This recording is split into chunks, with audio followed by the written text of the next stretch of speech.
মাত্র 17 দিনের ব্যবধানে আবারও বাড়ল এলপিজি ও অটো গ্যাসের দাম। 12 কেজি এলপিজি সিলিন্ডারে এবার বাড়ানো হয়েছে 212 টাকা। নতুন দাম নির্ধারণ করা হয়েছে 1940 টাকা। এর আগে 2রা এপ্রিল 387 টাকা বাড়িয়ে দাম নির্ধারণ করা হয়েছিল 1727 টাকা। রোববার নতুন আদেশে বাংলাদেশ এনার্জি রেগুলেটরি কমিশন জানায়, আমদানিতে জাহাজ ভাড়া, প্রিমিয়াম চার্জ এবং ডিজেলের মূল্য বৃদ্ধির কারণে এই দাম সমন্বয় করা হয়েছে।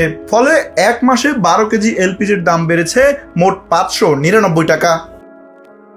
বিআইআরসি এর আদেশে বলা হয়, জাহাজ ভাড়া ও ট্রেডার প্রিমিয়াম প্রতি টনে $120 ধরে আগের দাম নির্ধারণ করা হয়েছিল। তবে ইরান যুদ্ধের কারণে জাহাজ ভাড়া ও প্রিমিয়াম খরচ বেড়ে যাওয়ায় তা এখন $250 ধরা হয়েছে। এদিকে যানবাহনে ব্যবহৃত অটো গ্যাসের দামও বেড়েছে।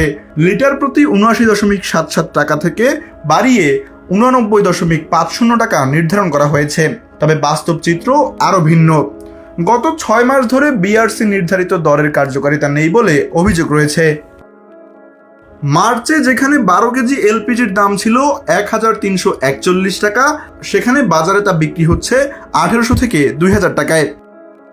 এলপি গ্যাস সংকটকে কেন্দ্র করে আমদানিকারকদের বিভিন্ন সুবিধা দেওয়া হয়েছে। আমদানির সীমা বাড়ানো, কর হ্রাস, এলসি ঋণ সুবিধা এবং ফ্রেট চার্জও টন প্রতি $108 থেকে বাড়িয়ে $120 করা হয়েছে। সব মিলিয়ে বারবার মূল্য বৃদ্ধি এবং বাজারে অনিয়ন্ত্রিত দামের কারণে এলপিজি খাত নিয়ে তৈরি হয়েছে নতুন উদ্বেগ।